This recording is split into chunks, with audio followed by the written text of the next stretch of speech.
dar detalles de lo que fue el primer combate. El almirante ahorita en el tribu decía que tenían combates exitosos, pero ¿a qué se refiere con un combate exitoso? Eso por un lado. Y por el otro, si nos pueden dar detalles de la gente que está llegando específicamente a Cúcuta, estos desplazados, dice la alcaldía que son más de 19.000 personas. Sin embargo, nosotros que hemos estado todos estos días allá en directo, mostrando imágenes, pues nos damos cuenta que cuando uno va realmente no hay 19.000 personas en el estadio y que de esas 19.000 más de 2.000 pidieron pues albergue y no sabemos cuál es la capacidad que tiene Cúcuta para albergar a más de 2.000 personas, porque pues si bien sabemos en la zona del Catatumbo sí se dispusieron de otros lugares.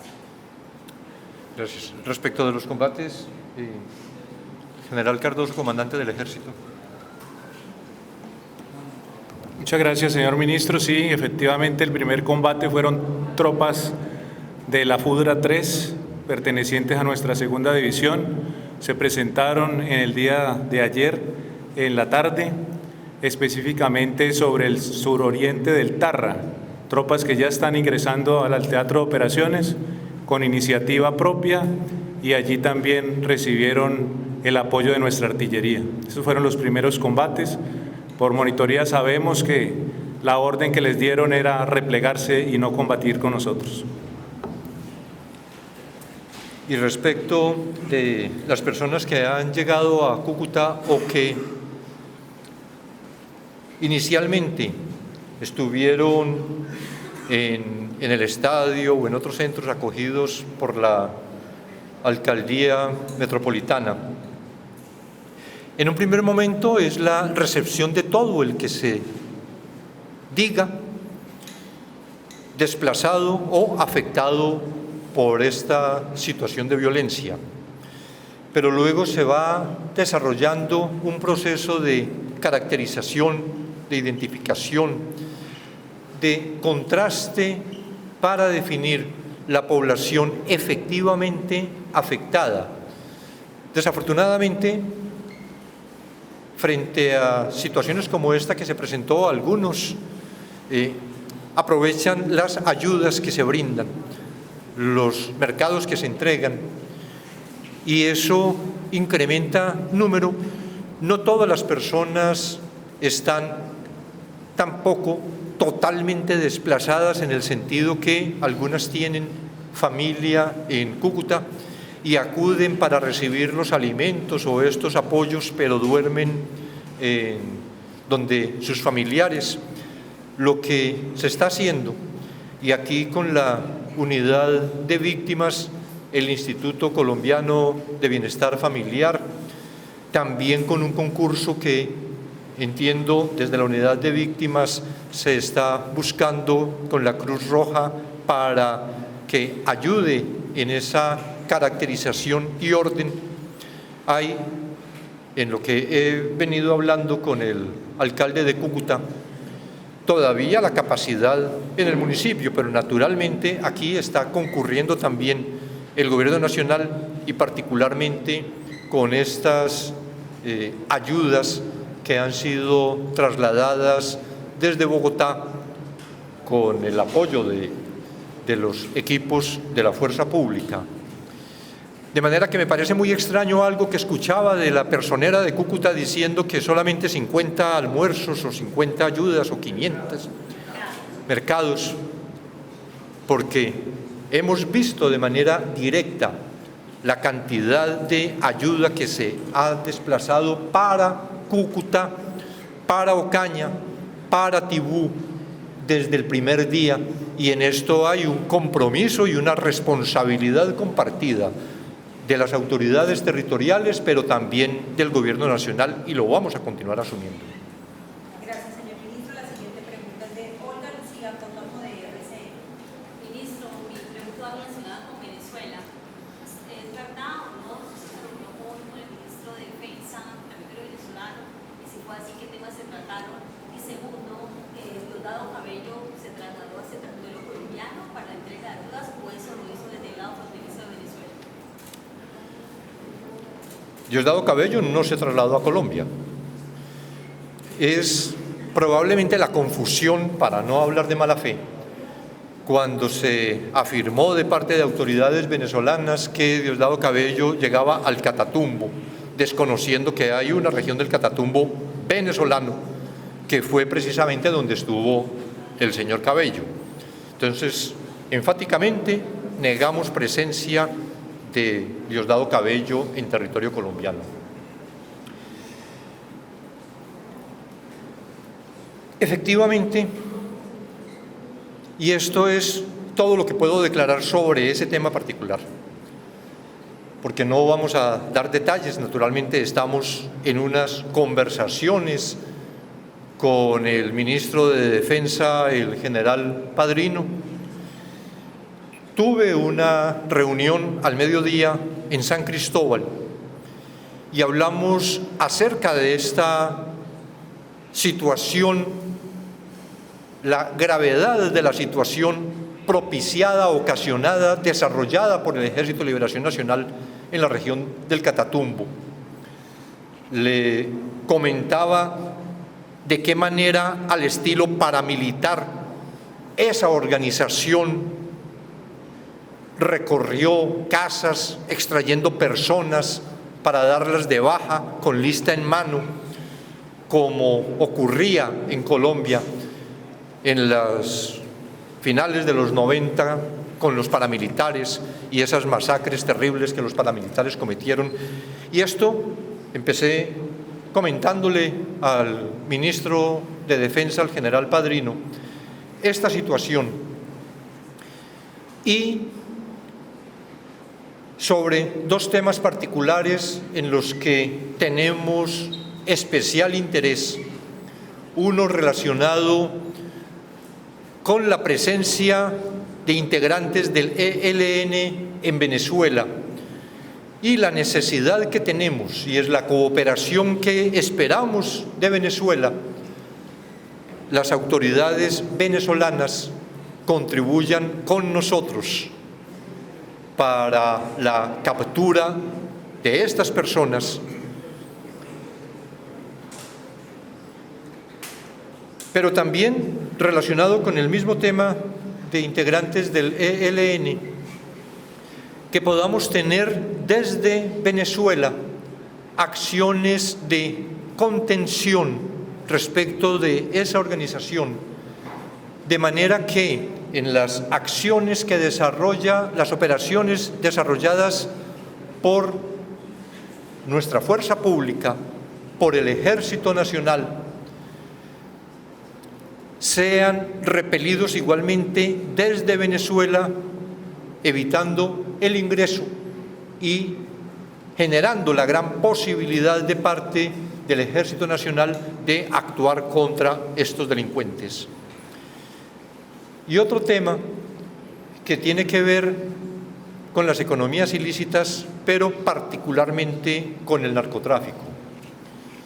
Sabemos que la región del Catatumbo tiene una de las zonas de cultivo de coca más extensas del país, 44.000 hectáreas, que se procesa la cocaína y que una buena parte sale hacia Venezuela, otra hacia el Caribe, a La Guajira.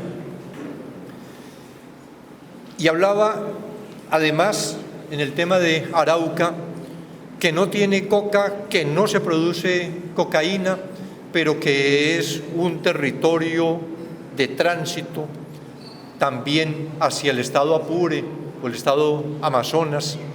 Y entonces la necesidad que podamos trabajar de manera coordinada, autoridades colombianas y autoridades venezolanas, en la represión del narcotráfico. Le planteé de las posibilidades de desarrollar algunas operaciones especiales. El ministro Padrino estuvo de acuerdo. Estamos en el fortalecimiento de las relaciones indispensables entre los mandos militares y de policía colombianos y venezolanos. Definimos también cómo se establecían, cómo se continuaría en la indispensable conversación y reuniones de mandos nuestros con mandos venezolanos para el planeamiento de operaciones especiales que se deben llevar a cabo. Eso es todo lo que sobre el tema de Venezuela, y espero que comprendan. O sea, que Venezuela está de acuerdo en colaborar. Venezuela está de acuerdo con colaborar, está dispuesta, y vamos a desarrollar lo que acabo de informarles. Gracias, señor ministro. La siguiente pregunta es de Andrés Fernández, de RT en español. Ministro, después de que se levantaron las órdenes de captura contra los cabecillas, los que estaban en Cuba, en la delegación del país que ya no estaban allá, ¿qué información tienen ustedes? ¿Dónde se encuentran estas personas? La información que tenemos es que efectivamente no están en Cuba. Algunos de ellos podrían estar en Venezuela, no sabemos de otros países. Lo que sí es cierto, y ya lo anunció la fiscal general además, luego de la revocatoria de la suspensión de órdenes de captura, que estaba adelantando los trámites para pedir en extradición a estas personas. Gracias, señor ministro. Sigue Cristian Correa, de Blue Radio. Ministro, buenas tardes. Una república policial. Son dos preguntas en realidad. La primera, hace algunos minutos, Marco Rubio en Estados Unidos con una orden ejecutiva retirándole el apoyo a los países de la región frente al tema de la cooperación con Estados Unidos. ¿Qué va a pasar entonces con los programas que son cofinanciados con Estados Unidos? Y la segunda, la JEP le ordenó al Ministerio de Defensa retirar a 127 firmantes de paz que estarían en riesgo en la región del Catatumbo. Y una más, y es, si podemos ser más específicos, en si Venezuela va a permitir que se hagan operaciones con fuerzas militares colombianas en su territorio, o se entendió de esa manera. No, sobre esto último, ni Venezuela permite que entremos, ni nosotros permitimos que ellos entren. Cada fuerza en su país. Lo que decía era de operaciones coordinadas, de manera que si se están desarrollando por la fuerza pública colombiana, podamos tener, precisamente en virtud de esa coordinación, una correspondencia en la acción de parte de las autoridades de la fuerza pública venezolana para impedir que ellos escapen hacia Venezuela. Respecto de la suspensión, que es diferente a la terminación de ayudas de parte, particularmente, o es la información que se ha dado de USAID, suspensión de la cooperación por 3 meses fue el límite señalado por el presidente Trump, para examinar en general en el mundo el destino de esas ayudas, de esa cooperación. No se ha afirmado ni hemos recibido ninguna comunicación respecto de suspensión de ayudas a las fuerzas militares ni a la Policía Nacional en lo que corresponde con INL, solo, como decía, respecto de USAID. ¿Y la tercera? La gestión de los ministerios, particularmente el ministro de Defensa de ese lado, retira 127 firmantes de paz que están en riesgo, que han reportado estar en riesgo de la región de Catatumbo en medio de la escalada.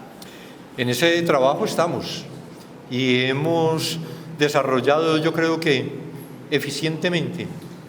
Primero, cuando en Caño Indio estaba la zozobra porque el Ejército de Liberación Nacional pudiera dirigirse hacia allá, al antiguo espacio, a la ETCR de Caño Indio, se tomaron todas las previsiones de parte de la policía y del ejército que cuidan esos espacios para garantizarle la seguridad. Inclusive hubo de mayor aproximación para impedir que, si era el propósito de la gente del ELN llegar hasta allá, pudiera lograr su cometido. Pero además hemos venido extrayendo de acuerdo con los requerimientos, firmantes de paz, firmantes además con sus familias. Decía, como lo afirmaba al inicio, esta orden presidencial, nuestra responsabilidad es salvar vidas, y eso incluye a los firmantes de paz, a líderes y lideresas y a personas defensoras de derechos humanos y a población que se ha sentido perseguida o víctima por la acción del ELN. Muchas gracias, señor ministro, y cerramos con la pregunta de José Luis Daza de la ONG. Ministro, buenas tardes. Ministro, en días anteriores el presidente Gustavo Petro aseguró en el lanzamiento de la nueva línea anticrimen que el Catatumbo es un fracaso de la nación, pero también le pidió explicaciones a las fuerzas militares sobre el fortalecimiento del ELN en el Catatumbo. Dijo que se habían transportado de civiles hacia el Catatumbo. ¿Qué explicación ha entregado la cúpula militar y de policía sobre este desplazamiento? ¿Por qué nadie lo vio? ¿Por qué nadie hizo un reporte? ¿O por qué no se hicieron estas alertas o estas capturas? Respecto de la manera y los territorios por los que hubiera transitado el grupo que se desplazó desde Arauca hacia el Catatumbo, hay una labor que viene desarrollando todas las inteligencias, pero particularmente desde DNI, DIPOL y la inteligencia militar. Hubo algunas informaciones hacia el mes de diciembre que hablaban de unos desplazamientos de probablemente integrantes del Ejército de Liberación Nacional, pero sin la definición, sin la determinación de los objetivos. Y el Ejército efectivamente tomó previsiones en algunos territorios del Catatumbo que podrían considerarse objetivos.